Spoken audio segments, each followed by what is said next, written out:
Well, it seems like I'm taking a little extra time to come online here. I think I'm on now. Good morning. Happy order of Monday morning. Okay. Order of Monday morning. What would be a good secret word, a password, a word of recognition for we members of the Order of Monday Morning? Well, it could have an M at the first and an M at the last. Monday morning. Okay. Now, M's are actually W's upside down, and W's are two V's. So, depending on how you look at it, it would be whoa, whoa, whoa, whoa. But we got to think of something even more profound with almost infinite possibilities for Kabbalistic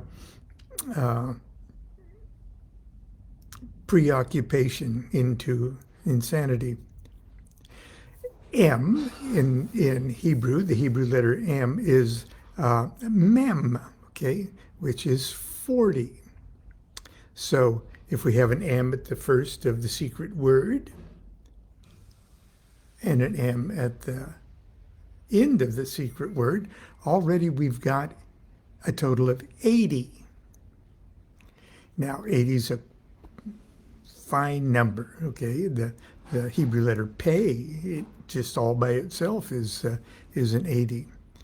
But if we wanted to get all thelemic about it, wouldn't it be fun to have the secret word being starting with an M and starting with and ending with an M, giving us 80, and then whatever letters combined add up to 13 would give us a secret word of 93 of some kind. Now, there's lots of ways you can do that. I mean, we could add 13 A's in between the two M's. As a matter of fact, that would be kind of cool, because when you put the A's together, they also form M's. Or turn it upside down, they form W's. And that in itself might have another new... Do you see where I'm going? Welcome to the Order of Monday Morning. Pronounce the secret word ma'am.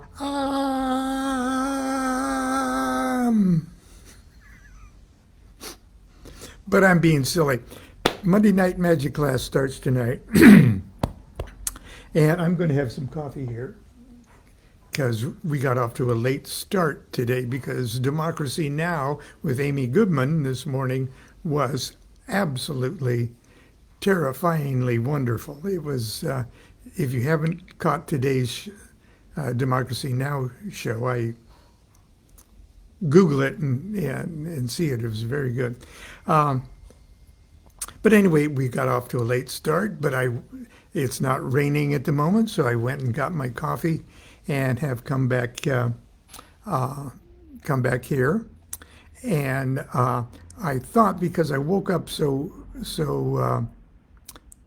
I didn't wake up so late. Well, who knows? But it got off to a late start. There is a particular section of the Gnostic Mass where the congregation has just spent some time on their knees with their hands like this, while the deacon intones the colics, which is like the colics is like the little tiny hymns of praise to everything in the universe: the sun, the moon, the Lord, the Lady, the all everything that needs to be recognized and appreciated. Okay, and it's sort of like Orpheus. Okay, Orpheus wrote a hymn to everything. I sing of thee, O thou doorknob. You know, it's sort of like an Orphean collection of hymns. Maybe that's why it's called colics. But anyway, the people have been on their knees all this time, and for people like me, that's usually the most painful and distracting moment of the entire Mass. But it does accomplish a couple things, even physiologically. Because when you've been down like that with your arms above your head, just imagine where your circulation is going. And then when the time comes for you to stand up, the blood does a certain thing to your, it goes to different parts of your body, and you have sort of a groovy, okay, which is a nice thing to have, especially what's coming up. Because the deacon says, but ye, O my people, rise up and awake. As a matter of fact, but ye, O my people, rise up and awake. Let the rituals be rightly performed with joy and beauty. There are rituals of the elements and feasts of the times. A feast for the first night of the prophet and his bride. A feast for the 3 days of the writing of the book of the law. A feast for Tahuti and the child of the prophet. Secret, O prophet. A feast for the supreme ritual and a feast for the equinox of the gods. A feast for fire. A feast for water. A feast for life. And a greater feast for death. A feast every day in your hearts in the joy of my rapture. A feast every night unto new, and the pleasure of uttermost delight. I feast, rejoice. There is no dread hereafter. There is the disillusion and the eternal ecstasy in the kisses of new. Now that's taken from the 3rd chapter of the Book of the Law, which is sort of the wild and crazy Horace, abracadabra, the reward of Rahur-Kut. Let it first be understood that I'm a god of war and vengeance. It's the wild one of the 3rd of the Book of the Law. But here's Crowley's comments. Okay, please don't run from me like a center of pestilence. He said, appeal to my writings, each for himself. So here's what Crowley said. I'm reading from the Magical and Philosophical Commentaries of the Book of the Law, which contains both the old and Crowley's old and new comments. And I'd like to share that with you this morning. But ye, O my people, rise up and awake. We are not to calculate, to argue, to criticize. These things lead to division of will and to stagnation. They are shackles of our going. They hamstring our Pegasus. We are to rise up, to go, to love. We are to be awake, alert. Then he's quoting a passage here that we have no reference. Joyous and eager, our tresses adorning, oh, let us beleaguer the city of morning. The secret of magic is to inflame oneself in praying. This is the ready test of a star, that it whirls flaming through the sky. You cannot mistake it for an old maid objecting to everything. This universe is a wild revel of atoms, men, stars, each one a soul of light and mirth, horsed on eternity, writing eternity. Observe that we must rise up before we awake. Aspiration to the higher is a dream, a wish fulfillment which remains a phantasm to wheedle us away from seeking reality, unless we follow it up by action. Only then do we become fully aware of ourselves and enter into right reaction with the world in which we live.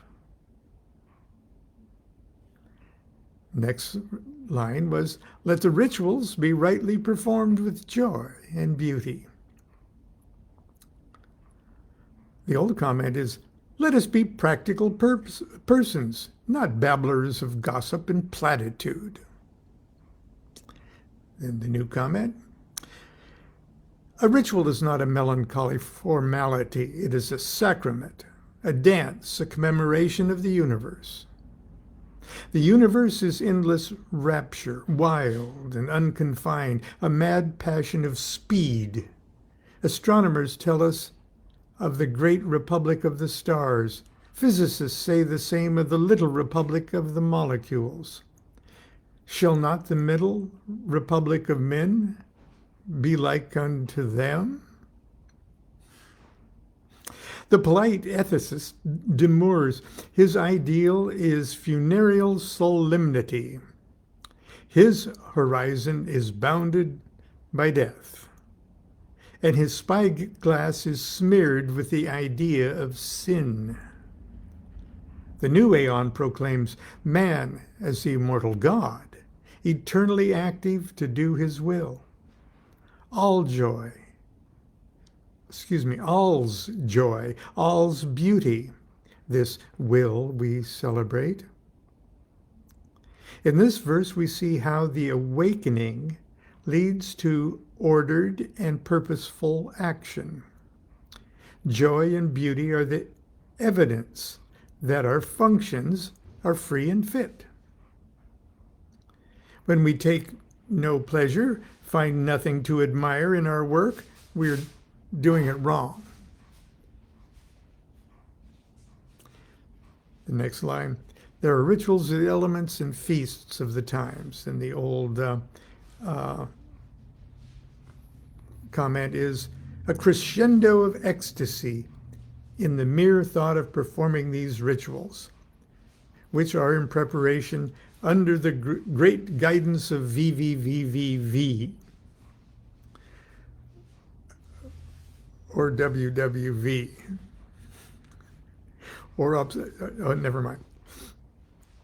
VVVVV is the Crowley's master of the temple grade up in number 3.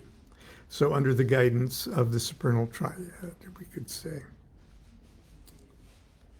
But that's only my speculation. Okay. Each element, fire, earth, air, water, and spirit, possesses its own nature, will, and magical formulae. Each one may then have its appropriate ritual. Many such in crude form are described in The Golden Bough by J.G. Fraser, the glory of Trinity. In particular, the entry of the sun into the cardinal signs of the elements at the equinoxes and solstices are suitable for festivals. The difference between rituals and feasts is this. By the one, a particular form of energy is generated, while there is general discharge of one superfluous force in the other. Yet a feast implies periodical nourishment. And it goes on to itemize those feasts. A feast for the first night of the prophet and his bride. Okay, VVVVV is Latin for, of course, by force of truth, I have while living conquered the universe. Crowley's motto is the master of temple. Okay, but I digress. A feast for the first night of the prophet and his bride. There should be a special feast. There is no old comment, just the new. There should be a special feast on the 12th day of August. This in every years, since it was the marriage of the beast which made possible the revelation of the new law. Then in parentheses, he says, this is not an apology for marriage. Hard cases make bad law. But a good marriage is making the best of a bad situation. Okay. Of course, that's my digression. Okay. A feast for the 3 days of the writing of the book of the law. And this is his new comment. Okay. This is April 8th, 9th, and 10th, the feast beginning at high noon.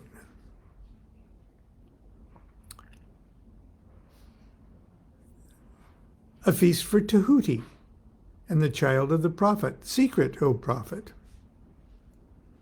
And he says, this is a particular feast, is of a character suited only to initiates. And we can speculate on the type of magic that consists of the creation of a magical child. So it's could be any number of specific initiatory rituals that require a level of consciousness that at least momentarily comprehends the singularity of existence. Because once you're everything, you can create anything.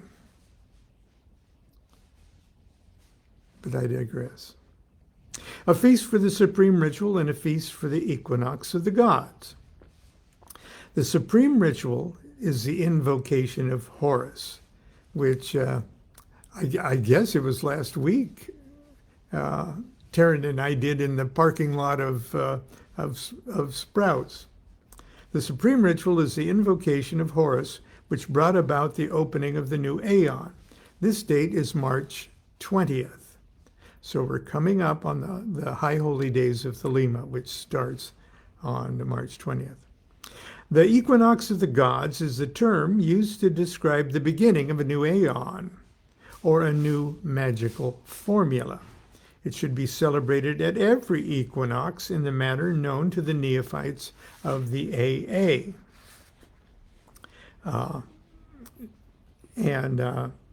In order to kind of prepare to understand the neophyte ritual of the AA, you might want to also bone up, if you will, on the neophyte initiation of the Golden Dawn. Okay.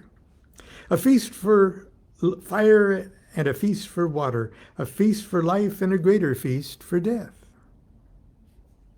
The feasts of fire and water indicate rejoicings to be made at the puberty of boys and girls respectively. Okay, that would sort of like be the Thelemic equivalent of a bar mitzvah and a bat mitzvah. Okay, in the Jewish faith.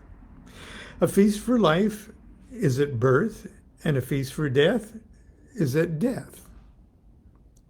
It is of utmost importance to make funerals merry, so as to train people to take the proper view of death.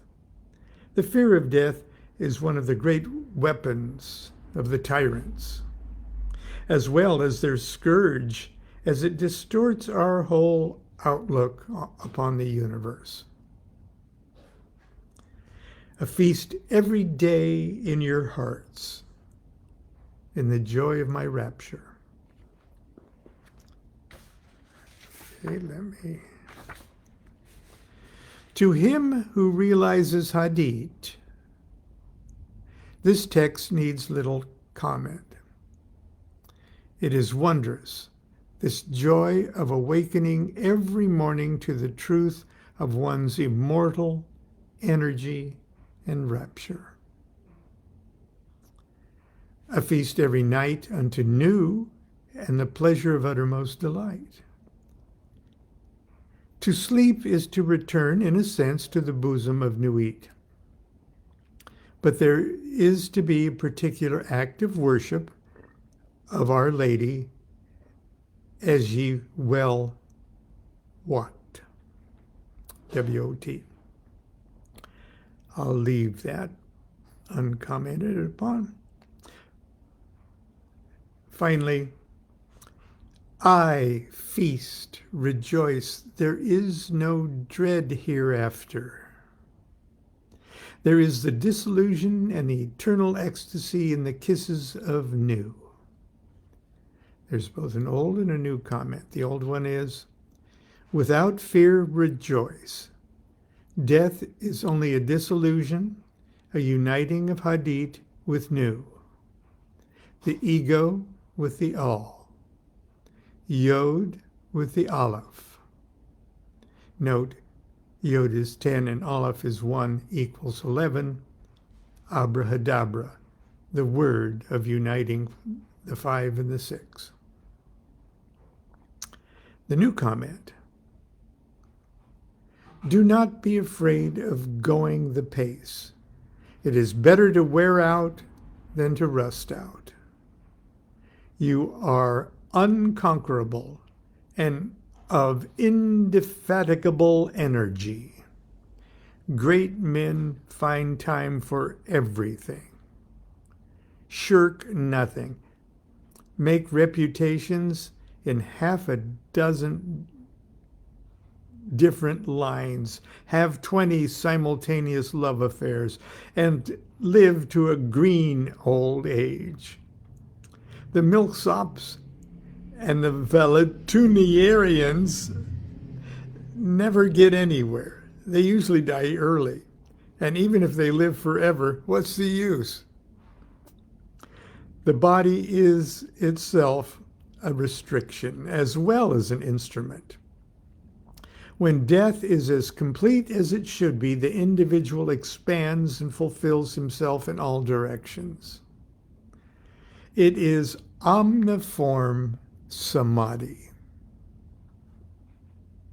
This is, of course, eternal ecstasy in the sense already explained.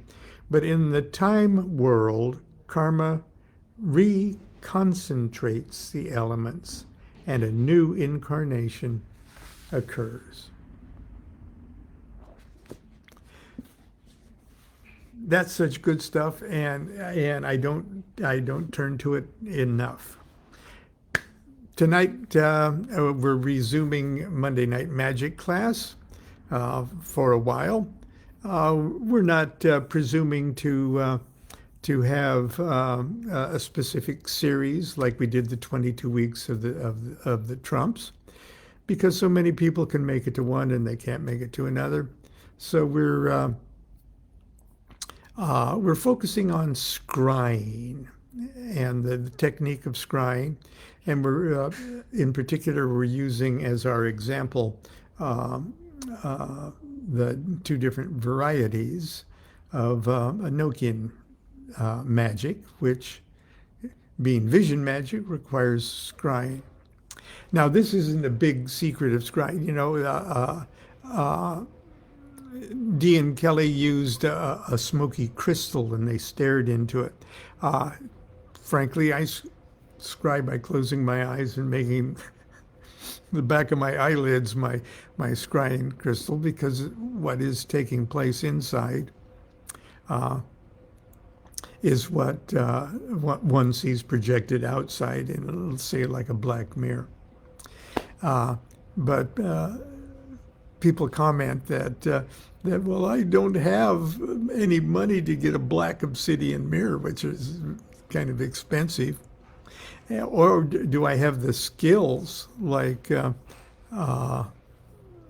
Poke Runyon teaches to create a big triangular black mirror, kind of from scratch, and they're beautiful. And but if you've got them, you can just take a crayon, even just a wax crayon. It doesn't damage them, and draw the sigil of the spirit that you're going to evoke and stuff like that. But instead of going out and buying a black mirror, do you got a phone? Ooh, I see myself. Oh, look. There's Lon. Lon is appearing in the black mirror. Oh. Not only that, it has great spiritual virtue, because turning off your phone, even for a 5-minute scrying session, might be the healthiest thing you do today. Just saying. Until tomorrow, continue to be good to yourself and be good to each other. Do what thou wilt shall be the whole of the law. Love is the law, love under will.